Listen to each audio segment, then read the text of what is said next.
IDF says Gaza photos show 500,000 liters of fuel held by Hamas. This post received a score of 8,800, with an upvote ratio of 83%.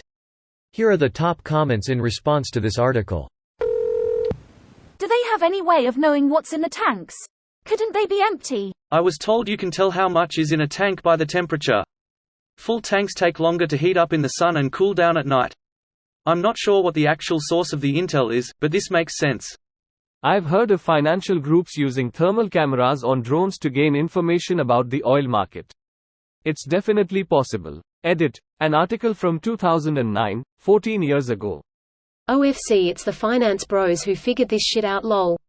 In the 90s, the US government was willing to admit to have the technology to get an idea of the internal layout of a building using video, pictures of the roof and computer software. The tech, specifically the software, revealed was considered old and out of date and so no longer in need of denial. They stocked up on weapons, fuel and rockets but seemingly forgot about stocking up on food and water for the civilians. Hamas doesn't and has never cared for the average Palestinian civilian. They have been stealing the international aid from their own population for years. Hamas literally put out a propaganda video of them bragging about how they dig up water pipes in Gaza, tear them out, and make rockets for launching at Israel. Source. I wouldn't be surprised if this is just a surplus for Hamas for during normal operations. People are underestimating how organized they are. They have employee benefits such as family health plans.